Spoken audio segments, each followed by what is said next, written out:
Screen दिख रही है बेटा सभी को? Yes sir. Yes sir. अच्छा, लास्ट क्लास में हमने बाइनोमियल थ्योरम कर रहे थे।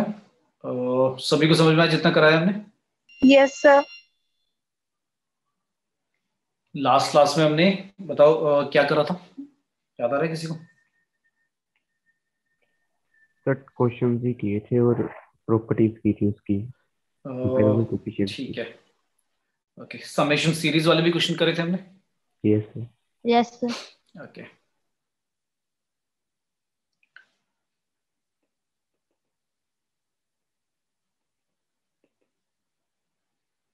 थर्ड क्लास है ना बाइनोमियल थ्योरम की आज? यस। ओके, अच्छा आज एक न्यू टॉपिक कर रहे हैं कि अगर आपको किसी भी बाइनोमियल एक्सपेंशन में ग्रेटेस्ट कॉफिशिएंट निकालना हो, तो मैंने बता दिया था कैसे निकालते हैं। कॉफिशिएंट या टर्म निकालनी है किसी भी एक्सपेंशन में, तो कैसे निकालेंगे? जैसे मैंने बाइनोमियल कॉफिशिएंट में से बताया था कि अगर मान लो लिखा हुआ है x प्लस वाई की होल पावर लेट से 50, तो आपको पता है जब इसके बाइनोमियल कॉफिशिएंट लिखेंगे तो कुछ ऐसे आएंगे, राइट? बाइनोमियल सिर्फ कॉफिशिएंट की बात कर रहे हैं, ऐसे आएंगे ना, nc1 nc2 nc3 कहाँ तक, ncn तक, है ना? तो यानी ऐसे आएगा 50c0 50c1 50c2 ऐसे ही चलता रहेगा 50c50 तक। तो कोई बताएगा इसमें सबसे ग्रेटेस्ट बाइनोमियल कॉफिशिएंट कौन सा है? कोई बताएगा? तो जो मिडिल में आएगा। तो कितना होगा बताओ? दो भी हो सकते हैं, एक भी हो सकता है। तो इसमें टोटल टर्म्स कितनी? 51। 51 है ना? ये 51 टोटल कॉफिशिएंट्स हैं। तो इसमें मिडल जो होगा वो एक होगा या दो होंगे? Sir 2 25 and 26। पक्का दो होंगे या एक ही होगा भाई? तो अच्छा ये एक मिनट 1 2 3 4 5 ये 5 टर्म्स लिख दी, इसमें मिडल बताना कौन सा होगा? दो होंगे एक होगा? एक होगा सर। तो यार तो फिर दो क्यों बोल रहे हो भाई? कैसे निकालेंगे? क्या आएगा मिडल में? मिडल में क्या आएगा भाई, बताओ? 25। मिडल कॉफिशिएंट, हाँ कितना लिख दूं? 50c क्या लिखूं, 25?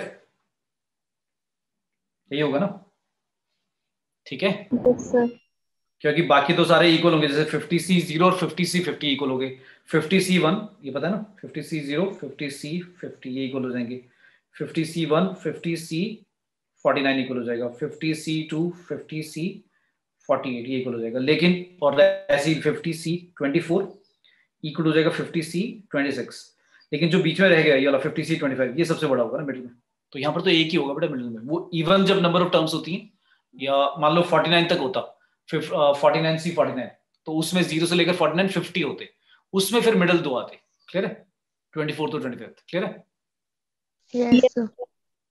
ठीक है, तो बेटा ये चीज याद रखो कि जब ऑड नंबर ऑफ टर्म्स होती हैं या ऑड नंबर ऑफ कॉफिशिएंट्स हम काउंट कर रहे हैं, तो पहले तो आपको ये पता लग जाना चाहिए कि 0 से लेकर 50 तक ये ऑड है, 50 नहीं है, 51 है। और 51 अगर ऑड है तो उसमें मिडिल में एक ही टर्म होगी, और वो कौन सी होगी आपको पता है, फॉर्मूला भी बताया था मैंने। अगर 51 टोटल टर्म्स हैं तो 51 प्लस 1 करो कितना हो गया? 51 प्लस 1 कितना हो गया? 52। 52 का हाफ कर दो तो 26 जो टर्म होगी वो होगी। तो 26 कॉफिशिएंट कौन सा होगा? 50c26 नहीं, 50c25 होगा, क्योंकि 0 से स्टार्ट हो रहा है। ठीक है, तो हर बात का याद रखना है, मतलब ध्यान देना है कि क्या होगा। तो इसी पे बेस्ड क्वेश्चन है। लेट्स से मैंने आपसे कहा, क्वेश्चन दे दिया, पेपर में आया भी हुआ इस टाइप से पहले। तो क्वेश्चन है लेट्स से कि find numerically the greatest term या टर्म्स, एक भी हो सकती है, एक से ज्यादा भी हो सकती है, in the expansion of 3 minus 5x की होल पावर 15 व्हेन x कितना है 1/5 है। अच्छा यहाँ पर कॉफिशिएंट की बात नहीं कर रहा है, क्या कर रहा है? कॉफिशिएंट तो चलो हम निकाल लेंगे इस तरह से, लेकिन अब पूछने बोल दिया find the numerically the greatest term of the expansion 3 minus 5x की होल पावर 15 जब x के लिए कितनी होगी 1/5। अच्छा न्यूमेरिकली का मतलब क्या है? न्यूमेरिकली ग्रेटेस्ट, तो न्यूमेरिकली ग्रेटेस्ट का मतलब है, अगर मैं बोलूं -5 और 3 में से न्यूमेरिकली ग्रेटेस्ट कौन है, वैसे तो मैं बोलूंगा 3 बड़ा है -5 से, लेकिन अगर बोलूं न्यूमेरिकली कौन बड़ा है, तो न्यूमेरिकली मतलब उसका लाइक एब्सोल्यूट वैल्यू की बात कर रहे हैं, तो एब्सोल्यूट वैल्यू किसकी बड़ी होगी? -5 की बड़ी होगी। क्लियर है?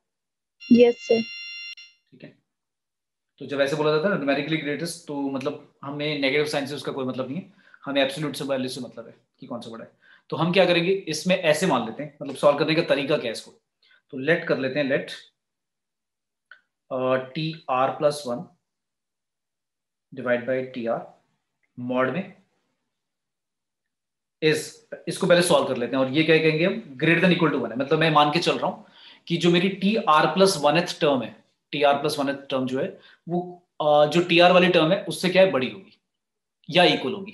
क्योंकि आपको पता होगा जब हम सॉल्व करते थे, अगर कभी कभी क्या होता था, जो कॉफिशिएंट होते थे बाइनरी कॉफिशिएंट, मिडिल में 2 आ जाते थे जो दोनों इक्वल होते थे, और अगर ऑड नंबर ऑफ टर्म्स होती थी तो एक ही आता था, जैसे ऊपर हमने करा, इसमें एक ही आया 50C25। लेकिन अगर ये 49 तक जाता तो 50 टर्म्स होती, 50 में आपकी 2 मिडिल टर्म आती, एक तो 25th और एक 26th, तो उस केस में दोनों इक्वल होते 25th और 26th। तो हम मान के चल रहे हैं कि टी आर प्लस वन कोई एक टर्म होगी, वो टी आर से कोई भी जो टर्म होगी उसके मतलब पीछे ही होगी, क्योंकि टी आर प्लस वन बड़ी टर्म है, टी आर उससे पीछे वाली टर्म होगी, तो उससे या तो बड़ी होगी, यानी वन से बड़ा करने का मतलब क्या हो गया, ऐसे बोल रहे हैं, मतलब टी आर प्लस वन जो टर्म होगी वो टी आर टर्म से मॉड वैल्यू जो होगी वो आप कह रहे हो ग्रेटर देन इक्वल टू, तो जो भी आर की वैल्यू होगी, जिस भी पॉसिबल लाइक आर की वैल्यू के लिए ऐसा होगा तो मैं निकाल लूंगा कि कौन सी टर्म होगी, ठीक है। और जब टर्म पता लग जाएगी तो फिर एक्स के लिए 1/5 पुट करके सॉल्व कर देंगे कितना आ रहा है, ठीक है।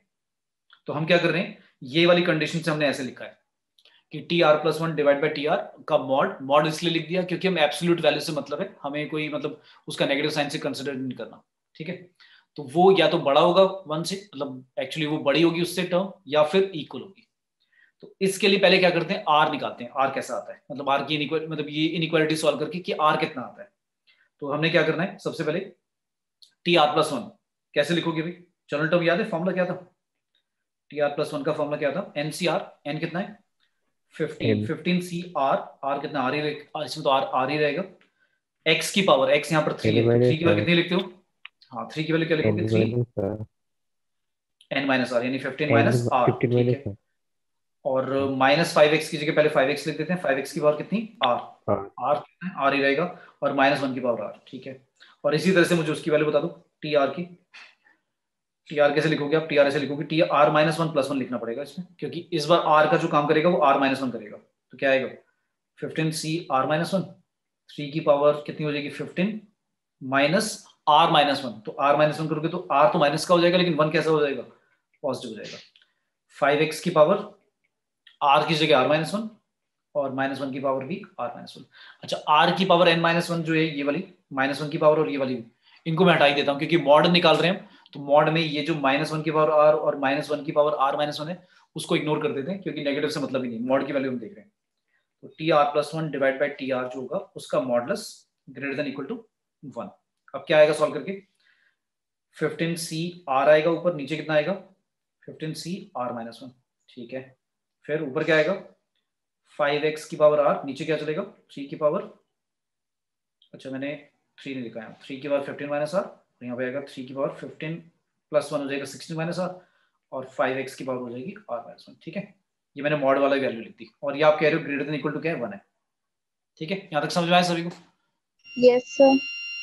और आपको x की वैल्यू कितनी बोली गई है, x की वैल्यू कितनी बोली गई है इसमें 1/5, तो x की वैल्यू रख दो 1/5, x की वैल्यू 1/5 रखते ये 1 बन जाएगा, ये भी 1 बन जाएगा, 1 की पावर चाहे कुछ भी कर लो 1 ही आएगा। तो बचा क्या, सिर्फ 15C r बचा, c की पावर 15 माइनस r बची, ऐसे ही 15C r -1 बचा, और नीचे 3 की पावर 16 माइनस r बची। ऑब्वियसली बात है नीचे वाली पावर जो है वो बड़ी है, कितनी बड़ी है, एक ज्यादा है ना, क्लियर है।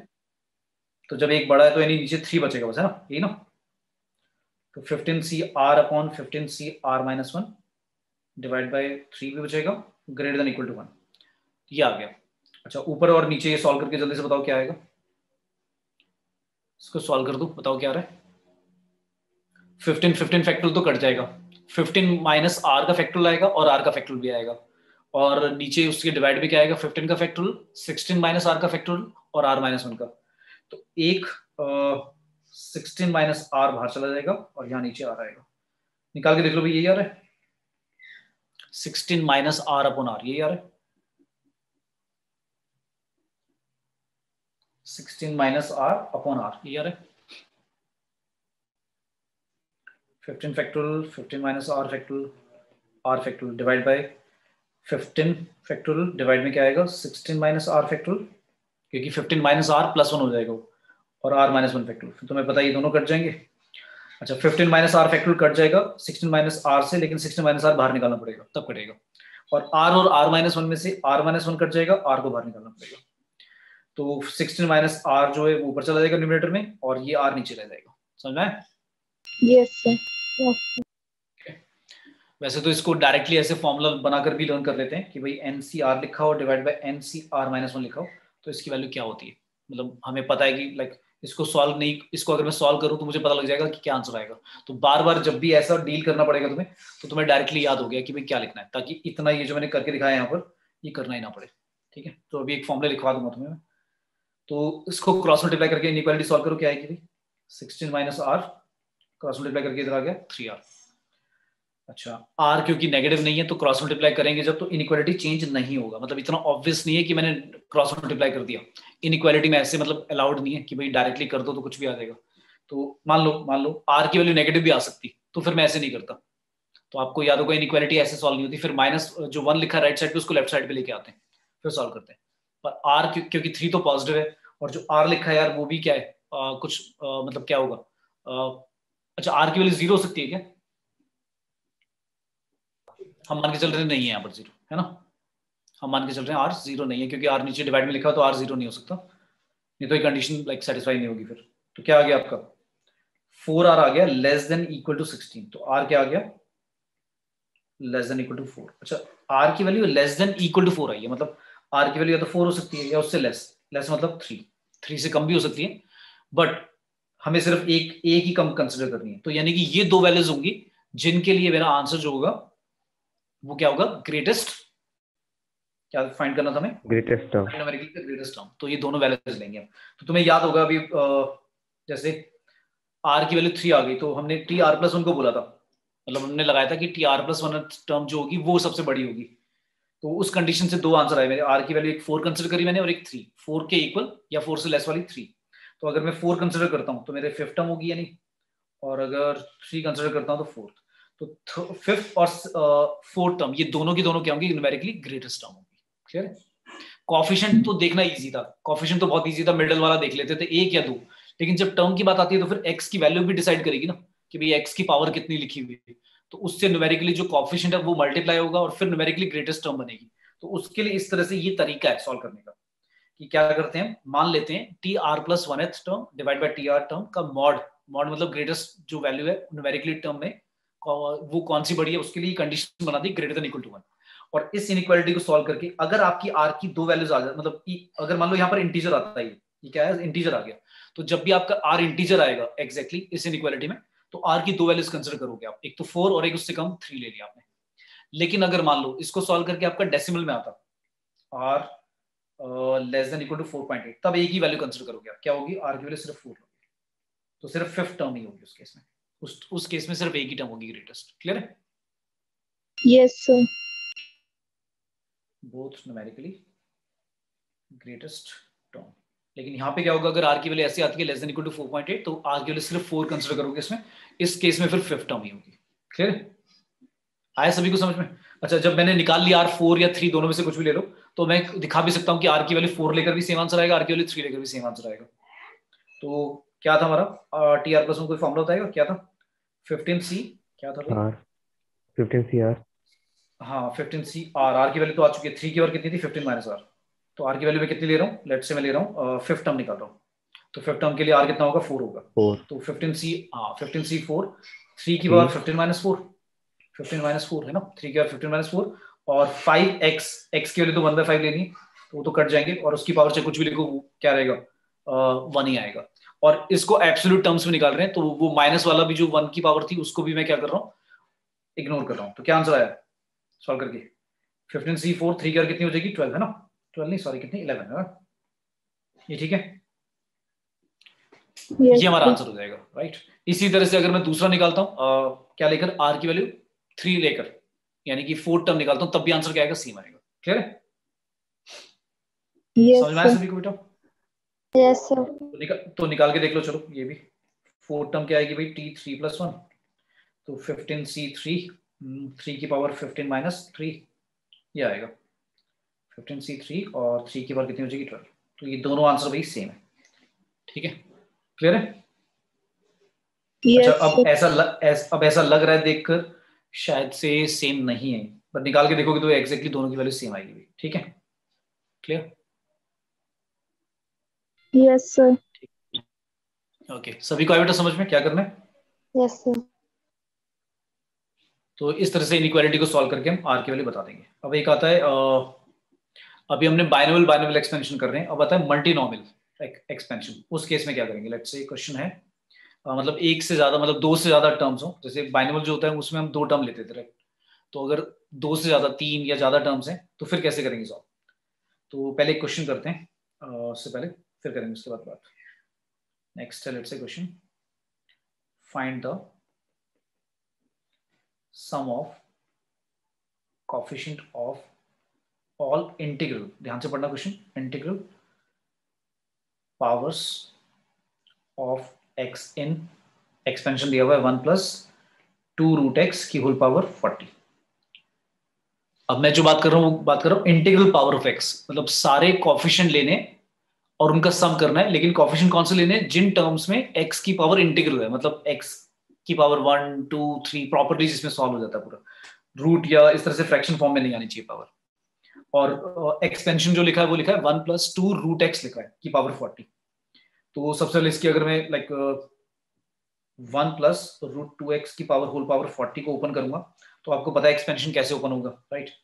कि पहले आएगा 1, फिर क्या आएगा 40c कितना हो जाएगा 1 और रूट 2 एक्स एक आएगा, है ना? फिर 40c2 रूट 2 एक्स की पावर कितनी हो जाएगी? स्क्वायर हो जाएगी। ऐसे ही चलता रहेगा, राइट? तो आपको पता दिख रहा होगा आपको कि एक्स की पावर इंटीग्रल कहां कहां पे आएगी? जिनमें पावर इवन होगी, राइट? ये बात क्लियर है?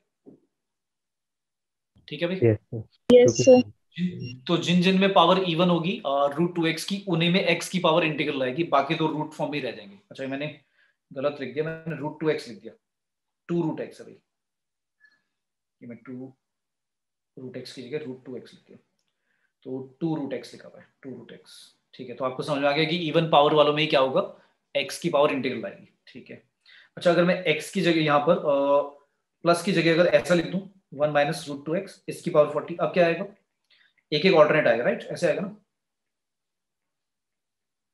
यार मैं बार बार रूट 2 लिखे जा रहा हूं, यहाँ आएगा 2 रूट एक्स, फिर प्लस आएगा ना, याद है ना ऑल्टरनेट आता था, ठीक है? अच्छा दोनों जो एक्सपेंशन है उसमें इतना ही फर्क दिख रहा होगा तुम्हें, पहले वाले एक्सपेंशन में सारी टर्म पॉजिटिव आएंगी, दूसरे एक्सपेंशन में ऑल्टरनेट आएंगी। मैंने ऐसा क्यों लिखा? वो इसलिए लिखा, जब मैं इन दोनों को ऐड करूंगा, अगर मैं इन दोनों को ऐड करता हूं तो बात समझ में आ रही है तुम्हें क्या हो जाएगा? अगर मैं इन दोनों को ऐड कर देता हूँ, ये फर्स्ट इक्वेशन मान लेता हूँ, इसको मैं सेकंड इक्वेशन मान लेता हूँ, इन दोनों को अगर मैं ऐड करता हूँ तो क्या हो जाएगा? 1 प्लस रूट 2 एक्स की 2 रूट एक्स, यहाँ भी गड़बड़ लिख रहा हूँ मैं, क्या लिखा हुआ है? 2 रूट एक्स, 2 रूट एक्स। अगर मैं दोनों को ऐड करता हूं तो बात समझ में आ रही है क्या हो जाएगा? अगर मैं दोनों को ऐड करता हूं तो पॉजिटिव नेगेटिव वाले ऑल्टरनेट कट जाएंगे ना सारे, आई बात समझ में? Yes. अगर मैं दोनों इक्वेशन, हाँ तो दोनों इक्वेशन को ऐड करके क्या बन जाएगा? सिर्फ 2 आएगा, मतलब ये डबल लिख देता हूँ, क्या बचेगा? डबल 1 प्लस कितना? 1 प्लस 40c2 2 रूट एक्स का होल स्क्वायर, फिर आएगा, बताओ क्या आएगा नेक्स्ट? बता दो, एक और बता दो क्या क्या लिखूं? 2 के बाद क्या लिखूं? 4 आएगा, 40c4, हाँ 2 रूट एक्स की पावर 4 है ना, 4 डॉट डॉट डॉट चलता रहेगा, कहां तक? 40c40 तक चलेगा, राइट? क्लियर है? Yes, sir. अच्छा अब आपको क्या निकालना है? सिर्फ कोएफिशिएंट निकालने हैं, कोएफिशिएंट का सम निकालना है, मतलब ये आपको x नहीं चाहिए। मुझे ये तो समझ में आ गया कि 40c2 2 रूट एक्स का होल स्क्वायर में ऐसा कुछ आएगा, 40c2 2 की पावर 2 यानी कि 4 हो जाएगा और x हो जाएगा। अब मुझे सिर्फ कोएफिशिएंट से मतलब है, तो कोएफिशिएंट सिर्फ इतना है, x नहीं लेना उसमें, कोएफिशिएंट में सिर्फ इतना लेना है, 4 टाइम्स 40c2। तो अगर मुझे ये समझ में आ गया कि x की वो सारी इंटीग्रल होंगी, ये बात तो समझ में आ गई। अब इनका सम करना है, तो सम करने के लिए मैंने देखा कि अब मैं इनको ऐड थोड़ी ना करने बैठूंगा, 40c2 इंटू 4 40c4 इंटू 4 की पावर 4, ये तो पागल हो जाएगा, कोई कर ही नहीं सकता ऐड, ना ही कोई वो है APGP भी नहीं बनेगा, ये तो बाइनोमियल कोएफिशिएंट लिखे हुए, तो इस तरह से इनका सम नहीं निकाल सकते। तो जो लेफ्ट साइड पे मैंने किया है जब मुझे पता है कि राइट साइड और लेफ्ट साइड दोनों इक्वल हैं और आपको सिर्फ बाइनोमियल कोएफिशिएंट का सम चाहिए, तो मैं x की वैल्यू ऐसी क्या पुट करूं कि बाइनोमियल कोएफिशिएंट का जो मुझे चाहिए उनका सम निकला है। बताओ क्या पुट कर दें? पुट इसको थर्ड इक्वेशन मान लेते हैं। तो कोई बताएगा x की वैल्यू क्या पुट कर दें कि बाइनोमियल कोएफिशिएंट का सम ही आ जाए डायरेक्टली? 1। वेरी गुड, बहुत अच्छे। तो यही कॉन्सेप्ट है जो मैं सिखाना चाह रहा था कि अगर मैं x की वैल्यू 1 पुट कर दूंगा तो मेरे सारे बाइनोमियल कोएफिशिएंट जो रिक्वायर्ड है, जो मुझे चाहिए, वो निकल जाएंगे। तो ये दो चीजें याद रखना। क्या? एक ये चीज मैं मेरे ख्याल से स्टार्टिंग में बताया भी था, तुम्हें याद होगा तुम्हें, 1 प्लस एक्स की पावर n और 1 माइनस एक्स की पावर n, याद है? दोनों का सम बताया था, फिर मैंने एक बार ऐड करा के बताया था क्या आता है, और एक बार सब्ट्रैक्ट करके। याद आ रहा है सभी को? इसमें Yes, सारे sir. इवन वाले आ जाते थे, इसमें सारे इवन वाले आ जाते थे, NC0 NC2 NC4, और जो माइनस करा है उसमें क्या हो जाएगा? अच्छा, माइनस करने में सॉरी क्या होगा, माइनस में इवन वाला आएगा, प्लस में क्या हो जाएगा, ऑड वाले आ जाएंगे सारे, राइट? Yes, उल्टा बोल sir. रहा हूँ? एक मिनट। सब ऊपर वाले में इवन आएगा, नीचे वाले में। अच्छा। हाँ भाई, अगर ऐड कर रहे हैं, सब्ट्रैक्ट करा है तो इवन आएंगे, इसमें सारे इवन वाले आएंगे, ऐसे आएंगे NC0 NC2 इवन वाले, और ऐड करूंगा तो NC1 NC3 वाले आएंगे ऑड वाले। ठीक है, क्लियर? और फिर वो कोएफिशिएंट की बात करेगा, तो जब कोएफिशिएंट की बात करेगा तो बस तुम्हें क्या करना है, इन सब का सम निकालने के लिए, तुम्हें n की वैल्यू और x की वैल्यू कितनी पुट करनी है? सिर्फ 1 पुट करनी है। ठीक है, सर तो यहाँ आपने पर उल्टा यही नहीं कॉन्सेप्ट लिखा था। हुआ? नहीं यार, मैंने प्लस में बोला है ऑड वाले बचेंगे या इवन वाले बचेंगे। सर ऊपर आपने प्लस में तो इवन वाले बचाए हैं। नहीं यार, अरे वो मैंने माइनस करा है ना, सही तो है। मैंने माइनस कर दिया प्लस कर दिया? प्लस कर दिया। मैंने प्लस करा है। यस। एक मिनट, ऑड वाले प्लस करने पे ऑड वाले कट जाएंगे, तो मैंने यहाँ पे क्या लिख दिया, प्लस में ऑड वाले बचेंगे। हाँ, ये गड़बड़ लिख दिया मैंने। यस सर, इवन आएगा। हाँ सॉरी, फिर गड़बड़ होगी। हाँ, यहाँ पे कौन से बचेंगे हमारे? इवन वाले बचेंगे भाई। ठीक है, ऐसे वाले बचेंगे, और यहाँ पर ऑड वाले बचेंगे। क्लियर है सभी को? ठीक है, और ट्वाइस भी तो होगा, ये बात भी याद रखनी। ठीक है, ट्वाइस भी होगा। क्यों? क्योंकि जब ऐड होंगे तो वो ट्वाइस हो जाएंगे ना। क्लियर है? Yes, sir. बस तुम्हें यहाँ पर x की वैल्यू 1 रखनी और आंसर आ गया। तो मतलब यहाँ पर ये लेफ्ट साइड पर x की वैल्यू 1 पुट कर दो, आ गया आंसर। रिक्वायर्ड आंसर क्या होगा? 1 प्लस 2 रूट 1 तो 1 ही हो जाएगा। 1 प्लस 2 की पावर 40 माइनस यहाँ पे क्या हो गया, 1 माइनस 2 की पावर 40, तो क्या आ गया आंसर? 3 की पावर 40 माइनस का 3 की पावर 40 माइनस 1 की पावर 40, और माइनस 1 की पावर 40 तो प्लस ही हो जाएगा, 1 की पावर 40 यानी 1। तो ये आ गया, लेकिन ये आंसर नहीं है हमारा, तो ट्वाइस आया ना, हमारा तो ट्वाइस आ गया, तो ट्वाइस 2 से डिवाइड भी करना पड़ेगा। तो आंसर क्या है फाइनल? 1 प्लस 40c2 इंटू 2 का स्क्वायर 40c4 2 की पावर 4, ये सारे के सारे जो इंटीग्रल पावर थी x की, उन सभी का सम आया 3 की power 40 minus 1 whole divide by 2। जो 2 लेफ्ट साइड राइट साइड पे मल्टीप्लाई में था ब्रैकेट के बाहर, उसको डिवाइड भी करना है फाइनली। क्लियर है सभी को? Yes sir. Yes, sir. Yes, sir.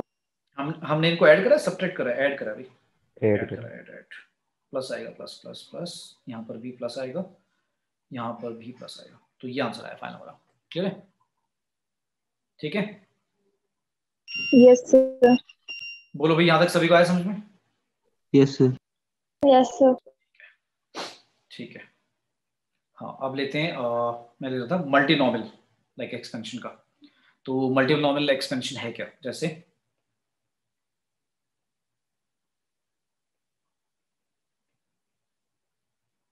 मान लो ऐसा लिखा हुआ है, x प्लस 3 वाला ले लेते हैं trinomial, x plus Y plus z, 3 like अलग अलग वेरिएबल ले लिए, उनकी होल पावर मैंने कर दी 10। अच्छा, एक चीज नोटिस करो, जब आप बाइनोमियल एक्सपेंशन ओपन करते थे तो उसमें कोई भी जनरल टर्म ऐसी आती थी ना, टी आर प्लस 1 क्या लिखते थे आप? NCR x की power n minus r y की पावर r, ये लिखते थे ना। अच्छा, नोटिस करो, जो बाइनोमियल होता था, मतलब जो वेरिएबल x और y, उन दोनों की पावर अगर मैं ऐड करता हूँ n माइनस r और r ऐड कर देता हूँ, तो आंसर क्या आता था? नंबर n आएगा ना। हाँ मतलब नहीं, नंबर ऑफ टर्म्स नहीं, टोटल जो पावर होती थी वो आ जाती थी, है ना, n। कभी भी किसी का भी ले लो, मतलब जब तुम मान लो लिख रहे हो 10c3, तो क्या लिखते थे? x की पावर लिखोगे 10 माइनस 3 और y की पावर 3, यही लिखोगे ना। तो क्या आएगी? x की पावर 7 आएगी, y की पावर 3 आएगी। तो एक चीज नोटिस करो कि जब भी x और y मतलब जो वेरिएबल्स हैं उनकी पावर, किसी भी टर्म में उनकी पावर को मैं जब भी ऐड करूंगा, ऑलवेज किसकी को लाएगा? जो बाइनोमियल लाइक थिंग का जो इंडेक्स जो ऊपर पावर होती है उसके को लाएगा, राइट? 10 की, n की को लाएगा। ये बात क्लियर है? तो ये चीज अब मैं ट्राइनोमियल एक्सपेंशन के लिए कोई जर्नल फॉर्मूला लिख नहीं रहा हूँ अभी, पर थोड़ा सा एक पहले बेसिक्स डिस्कस कर रहा हूँ कि कभी भी कोई भी टर्म जो होगी इस ट्राइनोमियल एक्सपेंशन की, उसमें एक्स वाई जेड की कुछ ना कुछ पावर्स आएंगी भाई। एक्स की पावर 0 हो सकती है, वाई की पावर 3 हो सकती है और जेड की पावर कुछ और होगी, है ना, कुछ भी। लेकिन उन तीनों में पावर्स में एक रिलेशन होगा। क्या रिलेशन होगा? तो अगर मैं इसकी मतलब बोलूं कि कोई भी जर्नल टर्म, तो मान लिया इसकी जर्नल टर्म आती है कोई ऐसी आएगी, जर्नल टर्म कुछ ऐसी लिखी जाएगी, मतलब मैं लिख नहीं रहा हूँ अभी एग्जांपल देने के लिए लिख रहा हूँ। कुछ ऐसा आएगा k टाइम्स x की पावर कुछ होगी, लेट्स से कोई भी एक टर्म ले रहा हूँ, जर्नल टर्म में से एक टर्म ले ली, k x का स्क्वायर होगा, y की पावर मान लो 3 होगी, तो कोई बताएगा z की पावर कितनी आएगी? अगर मैंने ये तो मैंने बाइनल कोएफिशिएंट ले लिया, कोई भी k मुझे पता नहीं है क्या होगा, अभी डिस्कस करेंगे। तो कोई मुझे बताएगा x स्क्वायर अगर y क्यूब आ गया तो z की पावर कितनी बनेगी? सर अभी तो मैंने बोला -5। था हाँ 10 - 5 करेंगे तो 5 बचेगी भाई, ये पक्का आएगा ऐसा। मतलब अगर एक्स स्क्वायर वाई क्यूब आ रहा है तो पक्का जेड की पावर 5 ही आएगी उसमें टर्म में। ये बात क्लियर है? क्योंकि अभी मैंने क्या बोला था, मैंने बोला था सभी पावर्स का सम ऑलवेज ऑलवेज क्या होगा, एन के इक्वल होगा। एन यहाँ पर 10 है। क्लियर है सभी को? ठीक है भाई? Yes sir. ठीक है। अरे तुम सिंपल सा एक एग्जांपल ये वाला क्रिएट ले लो, x plus Y plus z का होल स्क्वायर लिखते थे, याद आ रहा है किसी को? X square y square z square, फिर 2xy 2yz 2zx, है ना? तुम्हें याद आ रहा है कोई भी अगर टर्म लिखता था मैं, कोई भी टर्म, उसमें हर बार पावर जो होती थी वो टोटल के इक्वल होगी, एन के। तो अगर स्क्वायर लिख रहे हो x plus Y plus z का होल स्क्वायर, तो एक्स का स्क्वायर आया उसमें भी 2 आया, वाई के स्क्वायर में भी 2 आ गया, जेड के स्क्वायर में भी 2 आ गया, एक्स वाई में 1 और 1 ऐड करके 2 आ गया, वाई जेड में 1 और 1 ऐड करके 2 आ गया, और जेड एक्स में भी 1 और 1 ऐड करके 2 आ गया। मतलब हर टर्म में जो पावर्स का सम होगा वो टोटल एन के इक्वल बन रहा होगा। ये बात क्लियर है? तो कोई टर्म ऐसी भी हो सकती है, कोई टर्म ऐसी भी हो सकती है, m टाइम्स x की पावर 9 y की पावर 1 और z 0, ऐसा भी हो सकता है। ये बात क्लियर है? तो ये सारी टर्म आएंगी ऐसी, है ना? तो मैं सारे टर्म लिख नहीं रहा हूँ, मैं एक फॉर्मूला क्रिएट कर रहा हूँ कि अगर मुझे जनरल टर्म बनानी है या क्वेश्चन सॉल्व करना है तो कैसे करूंगा। तो आपको ये पहली बात समझ में आई कि जितनी भी पावर्स होंगी उन सभी का सम क्या होगा। मतलब जनरल टर्म अगर मैं लिखता जनरल टर्म, तो जनरल टर्म ऐसे लिख देता क्या, k टाइम्स x की पावर क्या, मान लेते हैं a, y की पावर b और z की पावर c। तो पहला रिलेशन आपको ये समझ में आना चाहिए, a plus b plus c always n के इक्वल होगा। तो ये लिख लो पहली कंडीशन।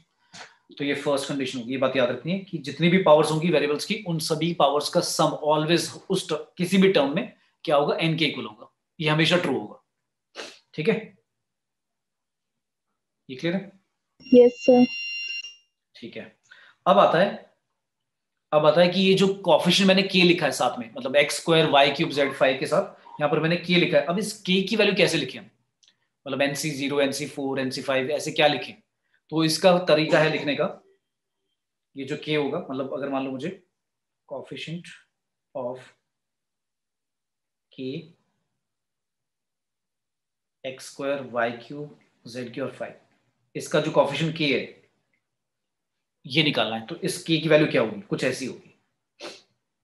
ये जो k होगा ये कैसा होगा, कुछ ऐसा होगा। जितना भी n है पावर, उसका factorial n factorial divide by 2 का फैक्टोरियल, 3 का फैक्टोरियल, 5 का फैक्टोरियल। मतलब x की पावर, y की पावर और z की पावर जो भी लिखी हुई है उन फैक्टोरियल से क्या कर दो, डिवाइड कर दो। ठीक है? अच्छा, तुम्हारा ये देखकर तुम्हें कुछ याद आ रहा होगा, परमुटेशन कॉम्बिनेशन में मैंने कुछ ऐसा सिखाया था कि अगर n टर्म्स को लाइक वो करना है, क्या कहते हैं, परमुटेशन निकालने की कितने वेज में अरेंज कर सकते हैं, तो उसका फॉर्मूला होता था n फैक्टोरियल डिवाइड बाय जो सेम होते थे उनकी फैक्टोरियल से डिवाइड कर देते थे। याद है?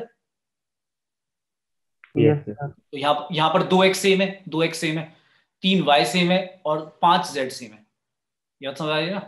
तो उन्हीं पावर के फैक्टोरियल से हमने क्या कर दिया, डिवाइड कर दिया। तो ये परमुटेशन वाला ही कॉन्सेप्ट लगा यहाँ पर कि कितने वेज में हम 2x 3y और 5z को अरेंज कर सकते हैं, उतने ही क्या होंगे परमुटेशन जो बनेगी, उतना ही हमारा क्या होगा, ये बाइनोमियल कोएफिशिएंट आएगा। बाइनोमियल नहीं बोलेंगे इसे क्योंकि मल्टीनोमियल कर रहे हैं। तो ये जो कोएफिशिएंट की बात कर रहा हूं मैं, इसकी वैल्यू यही आएगी, n फैक्टोरियल। n क्या है यहाँ पर, मान लो अगर 10 है तो 10 लिख दो। अगर n की वैल्यू यहाँ पर 10 है तो 10 फैक्टोरियल आ जाएगा। वो तो डिपेंड करेगा क्या दे रखा है। ठीक है? समझ में आया कुछ क्या कहना चाह रहा हूं मैं? ऐसे में अगर बोलूं coefficient of let's say m ऐसा लिखा हुआ है, x 1 लिखा हुआ है, y की पावर 8 लिखी है और z लिखा हुआ है, ऐसा लिखा हुआ है। इसमें भी वही 10 वाला ही एक्सपेंशन कर रहे हैं, in x plus Y plus Z की पावर 10। इसका कोएफिशिएंट कैसा होगा, जो m होगा वो m ऐसा होगा क्या आएगा 10 फैक्टोरियल डिवाइड बाय, बताओ क्या लिखूं, डिवाइड बाय 8 फैक्टोरियल। सिर्फ 8 फैक्टोरियल, क्योंकि 1 फैक्टोरियल 1 हो जाएंगे। क्लियर है सभी को? ठीक है, आया सभी को समझ में बेटा? सर ये किसी एक इस टर्म बात के को, लिए होगा या फिर जनरल टर्म के लिए? एक टर्म के लिए? नहीं नहीं, ये सभी के लिए होगा बेटा। लाइक मैंने क्या बोला, मैंने कहा कोई भी टर्म ऐसी होगी जिसमें सबसे पहले x प्लस वाई, एक्स की पावर y की पावर और z की पावर हमेशा 10 होगी। मतलब तुम्हारा x y की पावर 8 के साथ z स्क्वायर कभी आएगा ही नहीं। अगर आप x plus Y plus z की पावर 10 सॉल्व कर रहे हो, तो उस एक्सपेंशन में कभी भी ऐसा कभी नहीं होगा कि किसी टर्म में सारे जो वेरिएबल्स की पावर है वो 10 से ज्यादा हो जाए, 10 से कम हो जाए, नहीं, 10 ही होगा हमेशा। ये बात पहला रिलेशन बोला मैंने। फिर मैंने कहा कि अगर मान लो इसका कोएफिशिएंट निकालना है तो ऐसे निकालना है, ऊपर वाले का कोएफिशिएंट निकालना तो ऐसे निकालना है। याद समझ? क्या लिखोगे आप, जो कोएफिशिएंट होगा वो कैसे लिखा जाएगा, जितना पावर है उसका फैक्टर ऊपर लिखना है, और नीचे क्या करना है, जो जो एक्स वाई जेड की पावर्स है उनकी फैक्टर से डिवाइड करना है। आया समझ? Yes sir. इस बात को तुम इस पे भी अप्लाई करके देख लो। X plus Y plus Z की होल स्क्वायर बोल रहे थे ना, इसमें मैं तुम्हें कहता हूँ कोएफिशिएंट बताओ। वैसे तो मुझे पता है इसका फॉर्मूला, मैं कहता हूँ कोएफिशिएंट ऑफ एक्स वाई बताओ कितना होगा। Coefficient of x y in this expansion, तो मैं क्या लिखूंगा, 2 का फैक्टर ऊपर लिखूंगा, नीचे क्या लिखूंगा, x की पावर 1 है तो 1 का फैक्टर, y की पावर 1 है तो उसका भी फैक्टर, तो क्या आता था 2। और याद है आपको 2xy आता था, याद है जब ओपन करते थे? आ रहा है याद? Yes sir. ठीक है, समझ में आ गया? Yes sir. समझ में आ गया? ठीक है, तो अगर मैं बोलूं, एक क्वेश्चन दिया मैंने,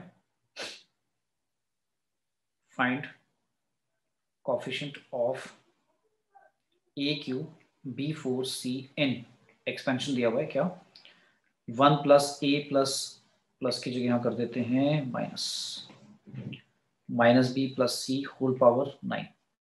इस एक्सपेंशन में मुझे बताना है कि इसका कोएफिशिएंट कितना होगा, AQ B4C का। तो सबसे पहले आपको दिख गया होगा n कितना, 9 है ना? तो इसका कोएफिशिएंट निकालने के लिए हम क्या करेंगे, ऊपर 9 फैक्टर लिखेंगे, राइट? 9 फैक्टोरियल बाय ठीक है, 3 ठीक है। फैक्टोरियल। नीचे क्या लिखें, नीचे क्या लिखें? अच्छा, ए का क्या लिखा हुआ है, क्यूब लिखा हुआ है, तो कैसे डिवाइड कर दें? 3 फैक्टोरियल। ठीक है, नेक्स्ट 4 फैक्टोरियल 4 फैक्टर, फिर बस। बस, क्योंकि सी का पावर कितना है यहाँ पर 1 है। क्लियर है सभी को? आया समझ में अभी? Yes sir. ठीक है। अच्छा, मैंने माइनस प्लस का तो ध्यान ही नहीं दिया इसमें भाई, क्योंकि बी जो था वो नेगेटिव बी लिखा हुआ है टर्म में, मतलब जो टर्म है बी वो नेगेटिव वाली है, साथ में माइनस लिखा हुआ है। तो फिर मैंने माइनस या प्लस कैसे डिसाइड करूं, तो मैंने देखा बी की पावर कितनी लिखी हुई है, अगर बी की पावर कैसे लिखी हुई है, ऑड लिखी हुई, ऑड लिखी होती तो मैं माइनस लिख देता, इवन लिखे तो क्या हो जाएगा, पॉजिटिव। क्लियर है बात? तो ठीक है, यस तो सर। मतलब साथ में -1 की पावर 4 भी रेज कर देना, -1 की पावर 4 भी रेज कर देना, वो तो इवन ही आएगा, प्लस ही आ जाएगा। लेकिन अगर ऐसे हो तो लिख देना, ठीक है। अच्छा, मान लो ऐसा भी हो सकता था कि बी का क्यूब होता और ए का भी क्यूब है और ए भी नेगेटिव होता, तो तब भी -1 का क्यूब और -1 का क्यूब, फिर वो पॉजिटिव बन जाता। क्लियर है? ठीक है, यस। ठीक है। यहां तक किसी को डाउट बेटा, समझ में आया सभी को? सर पावर्स का सम तो 8 है। पावर्स का सम 8 आ रहा है? यस मैंने क्या लिखा है, अच्छा मैंने यहाँ पर 1 भी तो लिखा है ना साथ में, तो बेटा 1 को भी तो काउंट करेंगे। तो यहाँ पर साथ में मैं कह दूंगा ऐसे लिखा हुआ 1 लिखा हुआ है, तो जो कांस्टेंट लिखा हुआ है उसकी पावर तो 0 होती है ना? तो यहाँ पर कांस्टेंट की वजह से पावर क्या आ रही है, 8 भी आ सकती है। क्लियर है? ठीक है भाई, उसमें तो मैंने पीछे तो वेरिएबल लिए थे सारे के सारे, तो उन सभी वेरिएबल्स की पावर तो टोटल उतनी बनेगी 9, लेकिन यहाँ तो 1 भी आ गया ना, तो 1 में ऐसे 8 भी आ सकती है। क्लियर है? क्योंकि 1 की पावर में काउंट करूंगा, 1 जो लिखा हुआ है उसको ऐसे मान लूंगा 1 की पावर 1 ही तो ही, वहां पे अगर वेरिएबल नहीं है तो 1 की पावर 1 हो गया। तो मैंने कहा था सभी वेरिएबल्स की पावर, लेकिन यहाँ पर क्योंकि 1 कांस्टेंट है तो उसकी पावर अगर कुछ नहीं है तो 1 मान लूंगा, तो 1 की पावर 1, ए का क्यूब, बी का 4 और सी की पावर 1, तो अब तो 9 बन गई ना टोटल। आया समझ में? क्लियर है? Okay sir. ठीक है, हाँ, तो ये एक अलग हो गया क्वेश्चन, मतलब इसमें आपको दिख गया कि भाई यहाँ पर तो ए बी सी 3 वेरिएबल है, लेकिन एक 1 कांस्टेंट है, तो फिर अगर पावर इस तरह से अगर ए बी सी की ऐड करेंगे तब तो 8 बन रही है, लेकिन 1 जो कांस्टेंट है उसकी पावर अगर लिखूं मैं तो वो एक तरह से 1 ही है, तो अभी भी वो सभी को पावर को ऐड करके कितना बन रहा है, 9 बन रहा है। मतलब सारे जो चाहे कांस्टेंट हो चाहे वेरिएबल हो, जो आपका बाइनोमियल एक्सपेंशन है मल्टीनोमियल, उस मल्टीनोमियल में वेरिएबल और कांस्टेंट्स की पावर ऐड अप करके टोटल 9 बनेगा हमेशा, ठीक है ना? क्लियर? बोलो भी यहां तक सभी को क्लियर है? Yes sir. ठीक है, क्वेश्चन करते हैं एक बार। सारे अब इसमें ध्यान से पढ़ना और फिर आंसर देना, ठीक है? मान लो हमें क्वेश्चन दिया हुआ है,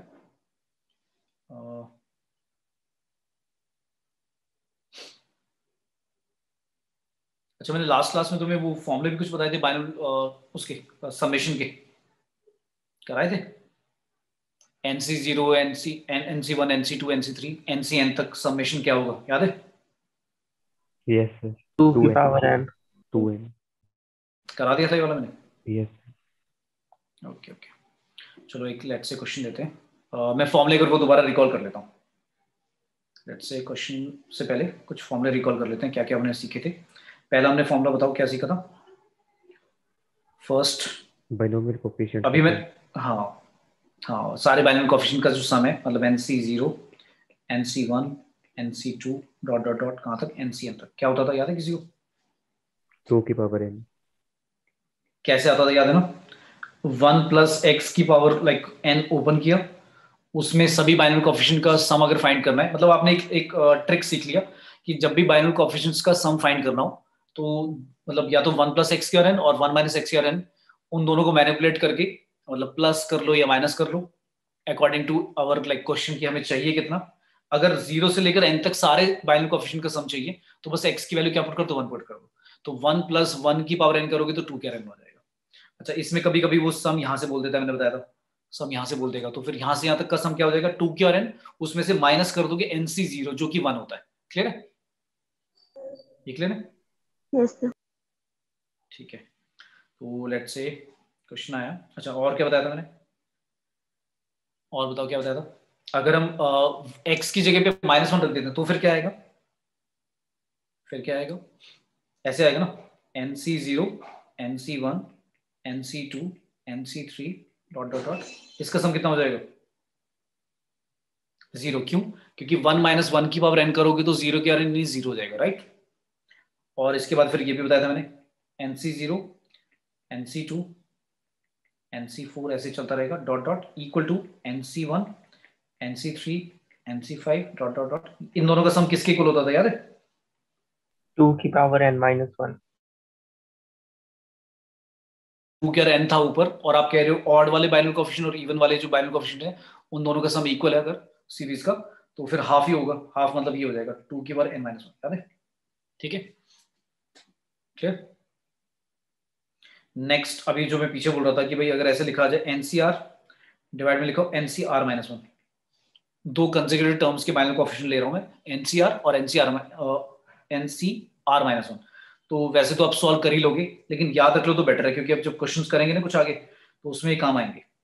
n minus R plus 1 divide by R, ये आएगा, मतलब अगर आप सॉल्व करके देखोगे तब भी यही आएगा, बट याद रख लो इसी में अगर मैं इसी में r की जगह लेट से मैं रिप्लेस कर दूं r प्लस 1 से, तो क्या बन जाएगा ये जो मैं ऊपर बोल रहा था NCR plus 1 divide bye NCR, तो इसमें क्या हो जाएगा n, r की जगह आपको क्या रखना है r प्लस 1 रखना है, तो क्या बन जाएगा अगर मैं n की जगह सॉरी r की जगह क्या रख रहा हूँ r प्लस 1 और n की जगह n को भी रिप्लेस कर दिया किससे n प्लस 1 से रिप्लेस कर दो, फिर क्या आ जाएगा ऐसा आ जाएगा फॉर्मूला, यहाँ पर n की जगह n प्लस 1 हो जाएगा, n प्लस 1 यहाँ पर भी n प्लस 1, तो क्या हो जाएगा फॉर्मूला ऊपर वाले में बस n की जगह n प्लस 1 रख दो, r की जगह r प्लस 1 रख दो, तो क्या फॉर्मूला हो गया n एक 1 तो 1 से कट ही जाएगा, तो n माइनस आर प्लस 1, ऊपर न्यूमरेटर बिल्कुल वही आ गया, नीचे लेकिन बस डिनोमिनेटर में क्या आ गया r प्लस 1 आ गया। क्लियर है सभी को?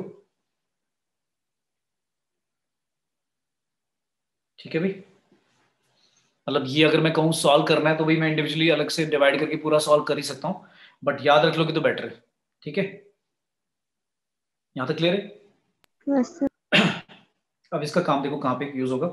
लेट से मैंने पूछा जल्दी से मुझे इसकी रेशियो बताओ, अभी मैंने NCR divide by n minus 1 CR minus 1, इसकी रेशियो निकालनी है, जल्दी से निकाल के बताओ क्या आ रही है। NCR divide by n minus 1 CR minus 1 क्या आएगा?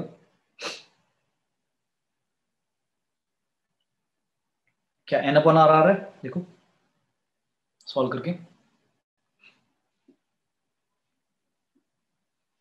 हमने इस वाले फॉर्मूले में क्या चेंजेस करें? अच्छा इसमें तो दोनों अलग ही हैं, एन सी आर और एक है n minus one C R minus one. ये तो सॉल्व ही कर लो, बताओ कितना आएगा।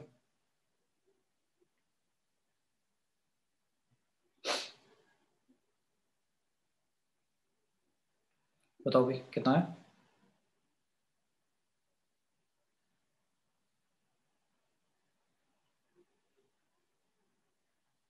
आया किसी का?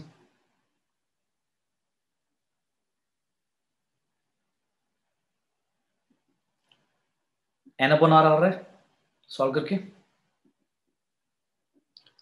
बताओ बताओ जल्दी से, क्या n अपॉन आर आ रहा है?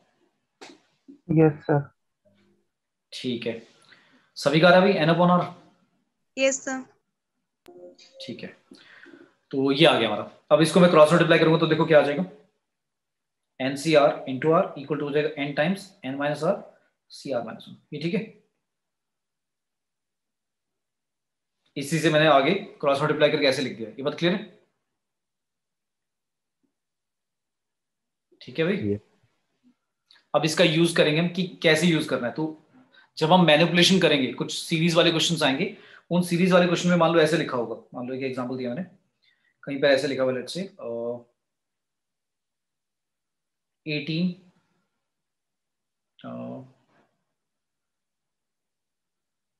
लेट्स लिखा हुआ है, हाँ मान लो लिखा हुआ है 18C6 ऐसे लिखा हुआ है, और साथ में मल्टीप्लाई में लेट्स से या 18CR लिखा हुआ है, यहाँ पे R लिखा हुआ है और यहाँ पे R। तो इसको मैं मैनिपुलेट करके बताओ क्या लिख दूँ, इसको इससे रिलेट करो, बताओ क्या लिख दूँ। 18 आगे लिख दूंगा, 18 ऊपर क्या लिख दूंगा 17CR माइनस वन। आया समझ में? ये क्लियर है? सभी को आया भाई समझ में? जो R मल्टीप्लाई में लिखा हुआ था, हमने R को क्या कर दिया, गायब कर दिया। कैसे? ये वाला फॉर्मूला लगा के, जो ऊपर मैंने लिखा है वाला। हमने क्या करा बेसिकली, R इंटू NCR को चेंज करके क्या लिख दिया, n times n minus one C R minus one. तो जो मल्टीप्लाई में R लिखा होता है, R क्या होगा, वेरिएबल होगा, n तो कांस्टेंट है ना। मतलब ये ऐसा लिखने के पीछे रीजन भी क्या है, इसके पीछे रीजन ये है कि R की वैल्यू तो चेंज होगी भाई, R की वैल्यू 0 1 2 3 कुछ भी हो सकती है ऐसे।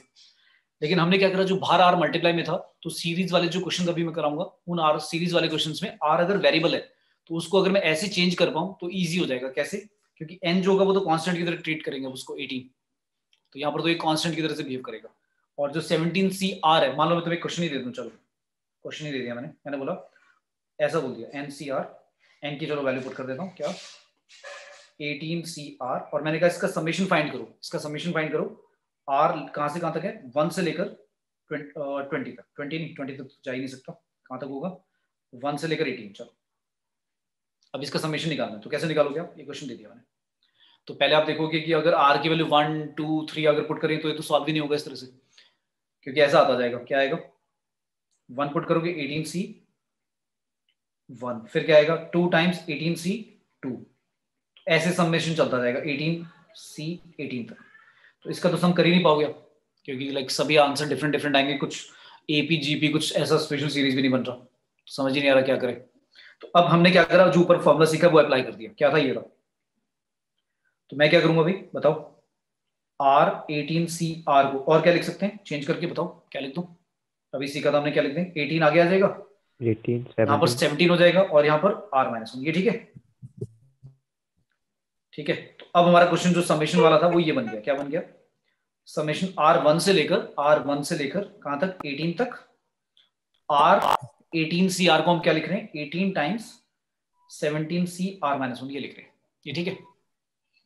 तो अब इसमें 18 तो कांस्टेंट है, तो बाहर निकाल दो ना, इसे 18 करो, तो ऐसे लिख सकते हो आप 18 बाहर निकालकर R की वैल्यू 1 से स्टार्ट होगी 18 तक जाएगी 17CR माइनस वन, ये सॉल्व करना है। अब आपको देखो ये देखकर समझ में आ जाएगा क्या बनेगा, 18 बाहर, तो चलो पुट करो, R की वैल्यू अगर मैं 1 पुट करता हूं तो क्या आएगा, पलक पलक म्यूट पे रखो अपने आप को बेटा। हाँ तो क्या आएगा हमारा, पहला आएगा 17CR माइनस वन, R की वैल्यू 1 पुट करोगे तो 17C0 आएगा, फिर 17C R की वैल्यू क्या पुट करोगे 2 पुट करोगे तो 1 आएगा। ऐसे ही चलेगा ना, कहां तक चलेगा, जब आप R की वैल्यू 18 पुट करोगे तो लास्ट में आएगा 17C17, ये समझ में आ रहा है सम किसका है? इसका तो डायरेक्ट तुम्हें पता है फॉर्मूला क्या होता है, अभी ऊपर सीखा था हमने, बताओ क्या लिख दूं इसे? सर 2 की पावर 17। 2 की पावर 17, वेरी गुड। तो अब समझ में आया क्वेश्चन कहाँ काम आएगा ये फॉर्मूला? तुम्हारा ये आंसर हो गया, क्लियर है? ठीक है, तो मैंने क्या बोला, ये वाला मैनिपुलेशन वाला फॉर्मूला, ये फॉर्मूला मैंने क्या लिखा, मैंने लिखा था आर एन सी आर। इसको आप क्या लिख सकते हो, एन आगे ले आओ, एनसीआर में एन एक कम कर दो और सीआर में आर एक कम कर दो, बस आया समझ? तो ये बहुत इंपॉर्टेंट एक फॉर्मूला बन गया हमारा, ठीक है? ओके, क्योंकि पेपर में अगर नहीं पता तो मैं मैनिपुलेशन करके पता तो नहीं लगा पाऊंगा कि ऐसे इसको इससे डिवाइड करना है। मुझे कैसे पता लगेगा कि इसको इससे डिवाइड करके एन अपॉन आर आएगा और उसमें फिर क्रॉस मल्टीप्लाई करके मैं ऐसे मैनिपुलेट करूंगा? तो याद ही रखना पड़ेगा, बहुत इंपॉर्टेंट एक फॉर्मूला बन गया, ठीक है? कि मैनिपुलेशन में काम आएगा, मतलब जब आपका बाहर मल्टीप्लाई में कोई एक वेरिएबल लिखा होगा आर और एनसीआर की फॉर्म में लिखा होगा, तब इस तरह से करना है, क्लियर है? Yes sir. चलो एक क्वेश्चन करें, मान लो हमें क्वेश्चन दिया हुआ है, इफ क्वेश्चन दिया हुआ है इफ एनसीआर, अच्छा कई बार क्या होता है ना, शॉर्ट फॉर्म में ऐसे लिख देते हैं कई बार ना, वो ऐसे लिख देते हैं सी आर, और उन्होंने बता दिया कि ये इस तरह से लिखा हुआ है, मतलब वो बार बार क्या करेगा, 25 ऊपर लिख के नहीं देगा, सिर्फ सी आर की फॉर्म में लिखेगा, मतलब C0 C1 C2, तो एन ऊपर बताएगा नहीं। तो उन्होंने क्या करा, क्वेश्चन में लिख दिया, खुद ही बोल दिया कि 25 CR को ऐसे लिखा जाएगा, CR जहां पर भी C1 लिखा है तो उसका मतलब है 25 C1, कहीं पर C3 लिखा है तो उसका मतलब 25 C3 ऐसे। और बोला एंड, उन्होंने दे दिया क्या, C0 5 times C1 9 times C2, जो भी मैंने क्वेश्चन कराया, मतलब जो ऊपर फॉर्मूला समझाया उसी पे एक प्रैक्टिकल एप्लीकेशन दिखा रहा हूँ कि कहाँ सब में यूज होगा ये, और ये पेपर में आया भी हुआ है। 5C1 9C2 फिर ऐसे डॉट डॉट डॉट कहाँ तक, 101 C25 तक चल रहा है, और ये इक्वल टू दिया हुआ है 2 की पावर 25 और इनटू में के अभी कुछ स्केलर है, हमें पता नहीं क्या है, वही निकालना है, और पूछा है फाइंड के की वैल्यू निकालनी है। तो तुम्हारा जेई में 2020 में आया हुआ है। तो अभी जो मैंने क्वेश्चन में फॉर्मूला समझाया वही अप्लाई होगा इसमें। तो सबसे पहले आपने देखा इन बाइनोमियल कोएफिशिएंट का सम फाइंड करना है, तो ये कोई वैसा तो सम है नहीं कि डायरेक्टली फॉर्मूला लगा दिया सारे बाइनोमियल कोएफिशिएंट का सम, उनके साथ 5 भी आ रहा है 9 भी आ रहा है। अब हमने नोटिस करा कि 1 पहले के साथ 1 है, फिर C1 के साथ क्या है हमारा 5 है, अच्छा ये जो C1 C2 है तो मतलब समझ लो ये 25 C1 25 C2 ऐसे लिखा हुआ है, ठीक है ना? तो 1 5 9 इनमें कुछ रिलेशन बन रहा है क्या, ये कुछ बन रहा है एपीजीपी, जल्दी से बताओ। तो इसकी जनरल टर्म लिखना चाह रहा हूं मैं, क्या होगी जनरल टर्म, बन रहा है कुछ 1 5 9 4 4 का डिफरेंस आ रहा है ना, तो ये तो एपी बन रही है भाई। बन रही है। तो एपी का एन टर्म कैसे लिखा जाता था, A plus N minus 1 into D, D कितना है 4। अच्छा यहाँ पर एन मत मानना, यहाँ पर एन की जगह आर मान लो, ऐसा ऐसा ले लो। तो ये लिखा हुआ है भाई हमारा 1 plus R minus 1 into D, D कितना है 4, ठीक है। और साथ में क्या लिख दूं, साथ में ये जो C0 लिखा है इसकी जगह क्या लिखूं, 25C, बताओ क्या लिखूं?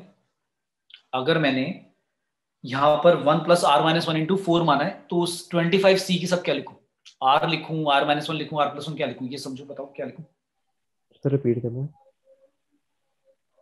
मैंने क्या बोला, हम एन टर्म लिख रहे हैं पहले ना, पहले तो एपी की लिख रहे हैं, 1 5 9 101 तक चल रहा है, तो 1 5 9 में अगर चलो मैंने एन ही लिख दिया, लेट्स से एन कहीं पे लिखा नहीं हुआ तो एन ही लिख दिया, let's say 1 plus N minus 1 into D, ठीक है ये लिख दिया। अब बताओ यहाँ पे क्या लिखूं, 25C, सी के आगे यहाँ क्या लिखूं, बताओ यहाँ क्या लिखे, बताओ बताओ यहाँ पे क्या लिखते हैं, n-1।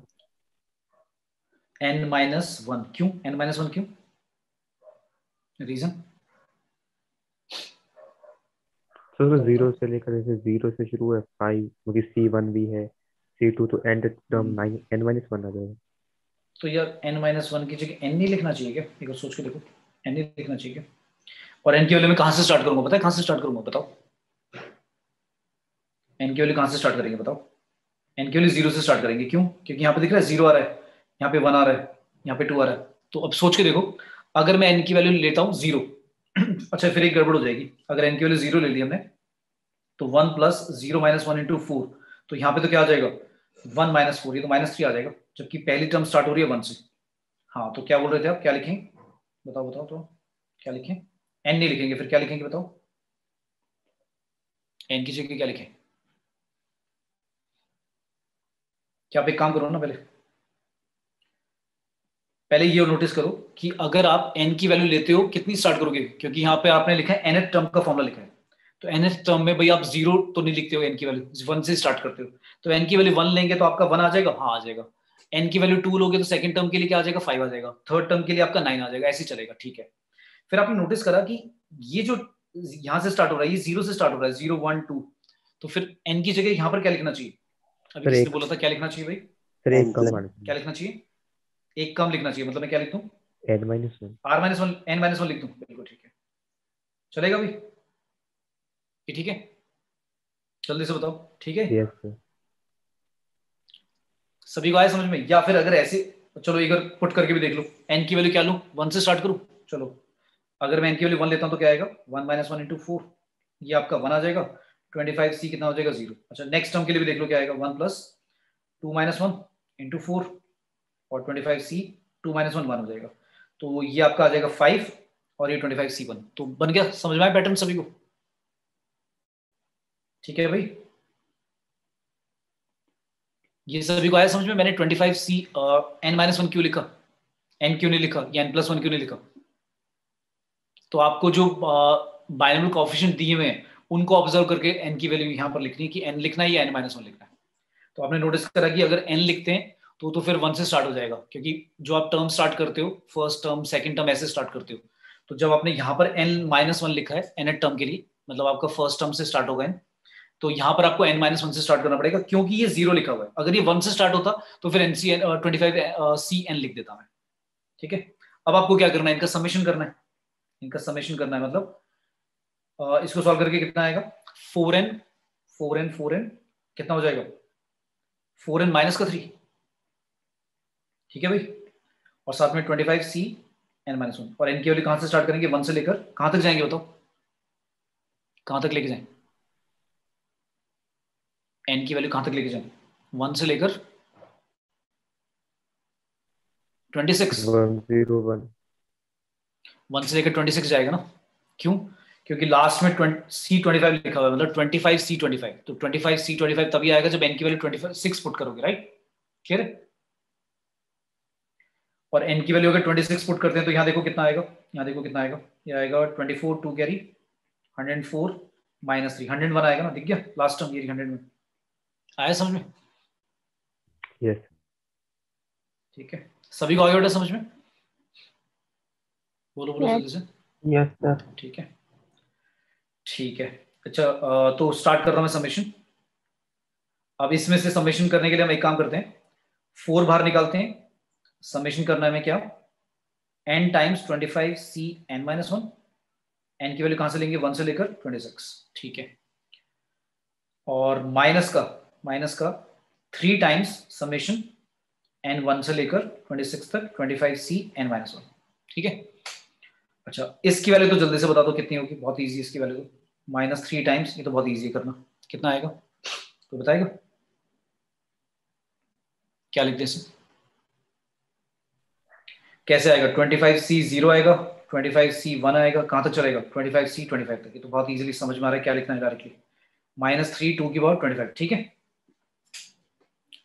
इस वाले में प्रॉब्लम है, इस वाले में ऐसा आएगा, 1 के साथ आएगा 25c 0, फिर 2 के साथ आएगा क्या 25c 1, फिर 3 के साथ, फिर 4 के साथ, अलग अलग चलेगा। तो फिर इसका कैसे करें, अभी हमने जो ऊपर फॉर्मूला सीखा था वही वाला लगा दो, क्या था याद है, किसी को फॉर्मूला याद आ रहा है, RNCR, अगर RNCR लिखा है तो उसको ऐसे लिख सकते हैं n times n minus 1 CR minus 1, है ना।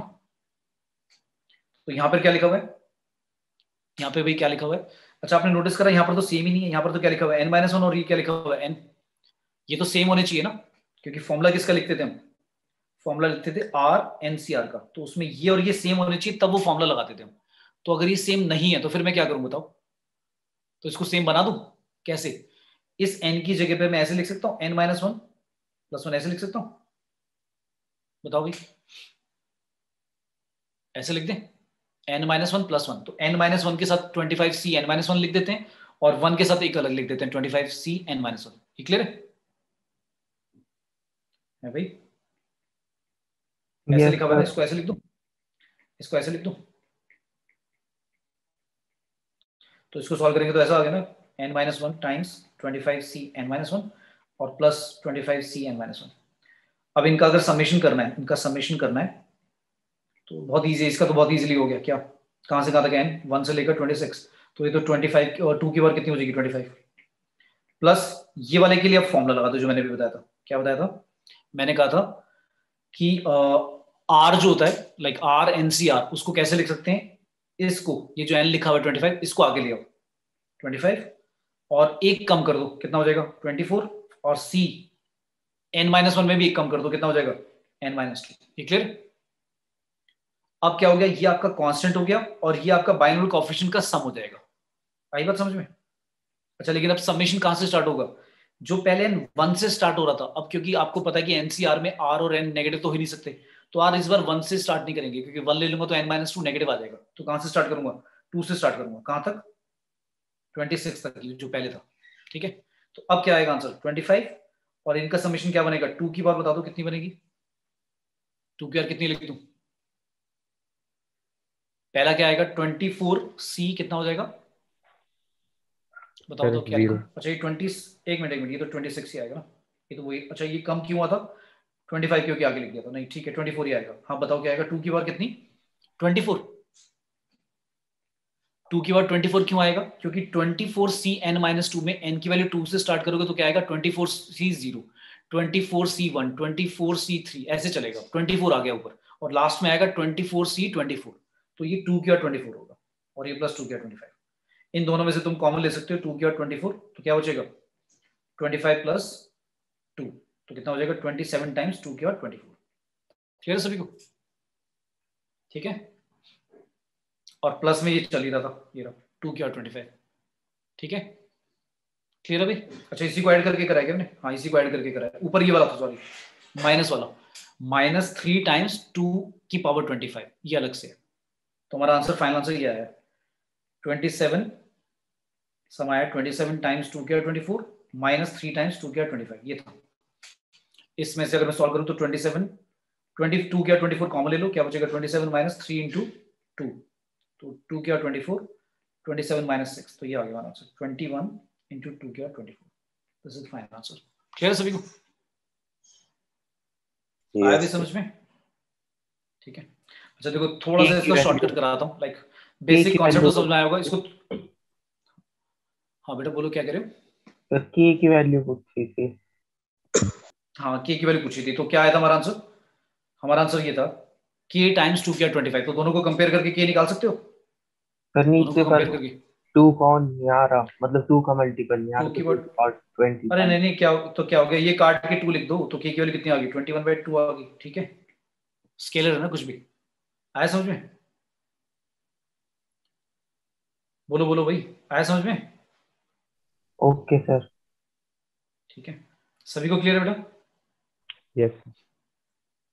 ठीक है, तो इसको अच्छा थोड़ा सा एक शॉर्टकट में जो मैंने सीरीज की nth टर्म लिखी ना, उसको देखो ऐसे भी लिख सकते हैं। थोड़ा सा देखो, ध्यान से देखना दोबारा, जो nth टर्म मैंने लिखी, मैंने क्या कर दिया था n-1 से ऐसे स्टार्ट किया था, और AP की हमने nth टर्म लिख दी थी। तो इसको थोड़ा सा इजी बताता हूँ कि कैसे लिखना है, ताकि दोनों सेम ही आ जाए। मतलब हमने मैनिपुलेट किया ना, जैसे n था और CR वाले में CN-1 से स्टार्ट हो रहा था, तो हमने क्या करा था, n को n-1 + 1 करके लिखा। तो इसकी जगह ऐसे भी लिख सकते थे, मान लो ऐसे लिखा होता, क्या था क्वेश्चन था C0 1C0, फिर था 5C1 + 9C2 ... ऐसे चल रहा था 101 से लेकर C25 तक, और ये था क्या 2 की पावर 25 × k। इसको ऐसे सोचो आप, पहले क्या करो, इसके हिसाब से लिख लो nth टर्म। भाई ये तो ऐसे चल रहा है ना 0 1 2 25 तक, तो ऐसे लिख दो आप क्या 25C, क्योंकि ऊपर 25 है बाय डिफॉल्ट, CR, और R की वैल्यू कहां से स्टार्ट करेंगे हम? 0 से स्टार्ट करेंगे। अब इसके साथ जो लिखा हुआ है, उसको सोचो कैसे लिखोगे। अगर आपने यहाँ पर R लिख दिया, तो आपने नोटिस करा ये वाली है तो AP 159, ठीक है। तो इन सब में पहले बताओ कितने का डिफरेंस है? इन सब में डिफरेंस कितने का है, जल्दी से बता दो। 159 में डिफरेंस कितना है? कॉमन डिफरेंस कितना है? 4 है ना। तो आप एक काम करा करो, 4R लिख दो। क्या लिख दो? 4R लिख दो, और 4R के साथ 159 बनाने के लिए कुछ ऐसा लिख दो प्लस माइनस में, जिससे कि यही सीरीज आ जाए। तो सोचो 5 9, अगर मैं यहाँ पर लिख दूं, कितना लिख दूं, 1 लिख दूं, पहली वाली टर्म जो लिखी हुई है फर्स्ट टर्म, तो देखना एक बार, अगर मैं आर की वैल्यू 0 क्या पुट करूंगा, 0 पुट करूंगा तो आपका 1 आ जाएगा, हाँ आ जाएगा। आर की वैल्यू 1 पुट करूंगा तो क्या 5 आ जाएगा, हाँ आ जाएगा। आर की वैल्यू 2 पुट करूंगा तो क्या 9 आ जाएगा, हाँ आ गया। आ रहा है समझ में? Yes sir. ठीक है, तो फिर दोबारा देखो मैंने कैसे लिखे हैं, ये ज्यादा इजी है लिखना जो एज कम्पेयर टू पहले वाले की। पहले वाले में बहुत ज्यादा मैनिपुलेशन करना पड़ गया, तो इसमें मैंने क्या करा, मैंने बोला पहले C0 C1 C2 इसके हिसाब से लिख दो, तो ये तो ऑब्वियस सी बात है, CR लिख दिया, NCR मतलब 25 CR, क्योंकि R 0 से स्टार्ट करूंगा मैं और 25 तक ले जाऊंगा, ये तो सिंपल है। फिर हमने देखा जो ये 159 वाली AP लिखी हुई है, इसका कॉमन डिफरेंस कितना है, इसका कॉमन डिफरेंस है 4R कह रहा हूँ, सॉरी 4 है, तो मैंने क्या कर दिया 4R लिख दिया साथ में। R की वैल्यू 0 लूंगा तो 0 हो जाएगा, R की वैल्यू 1 पुट करूंगा तो 4 आ जाएगा, और प्लस में क्या कर दिया पहली वाली टर्म 1, तो अगर आप ये ऐड करते हो तो देख लो वही बन जाएगा। आ रहा है समझ में? तो इस वाली टर्म को मैंने वैसे नहीं लिखा, 1 प्लस क्या लिखता था मैं, R माइनस 1 इंटू डी, ऐसे नहीं लिखा, ऐसे लिखूंगा तो क्या आएगा, ऐसे लिखूंगा तो फिर ये आएगा 4R माइनस 3, ये आ जाएगी।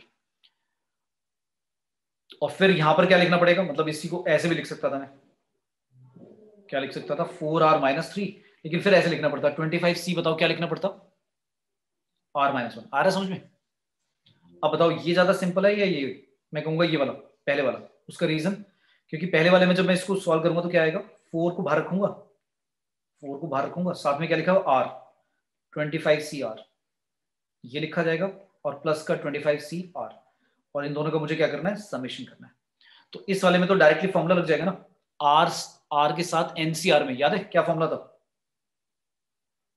क्या फॉर्मूला था भाई इसका बताओ, 25 आगे आ जाएगा, क्या बन जाएगा 24CR माइनस 1 है ना, और 25CR का तो कुछ करने की जरूरत ही नहीं, वो तो डायरेक्टली समेशन 2 की पावर बन जाएगा, तो ये ज्यादा इजी हो गया। इसमें क्या करा हमने, दूसरे वाले में जो 4R माइनस 3 लिखा मैंने, उसमें क्या आएगा, ऐसा आएगा 4R माइनस 3 के साथ आएगा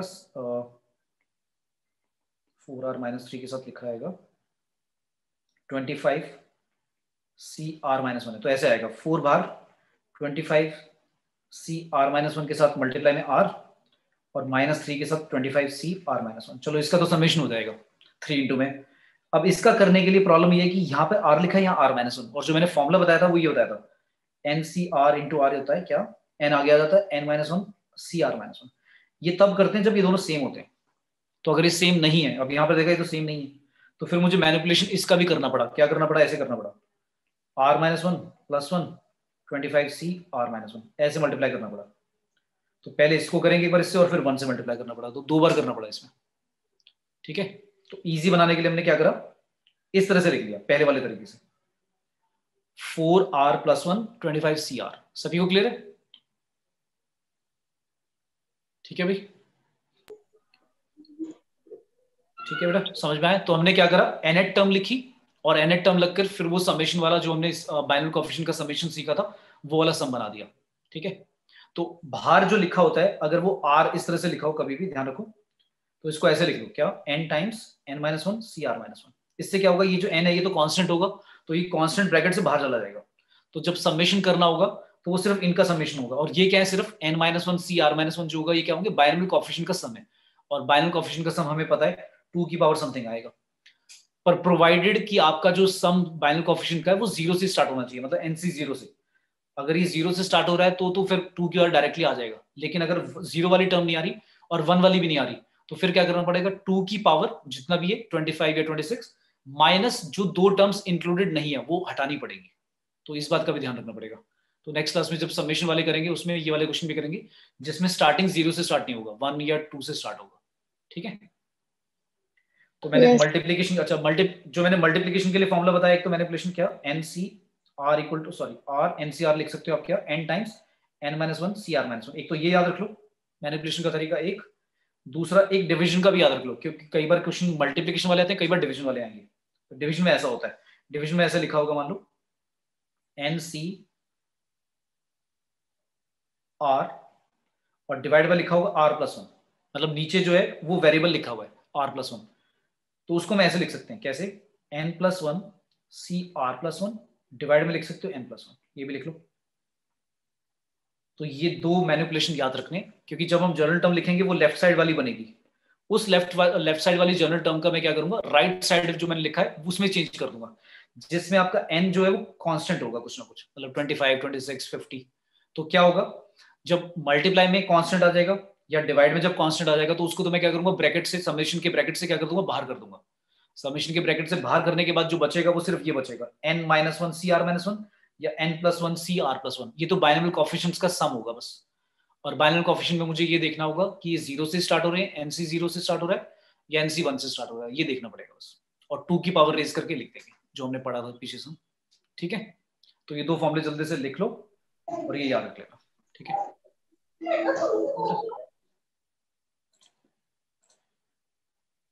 क्लियर, लिख लिया बेटा सबने? Yes, sir. Yes, sir. Yes, sir. चलो, थैंक यू ऑल बेटा। Thank you. Thank you sir. Thank you बेटा।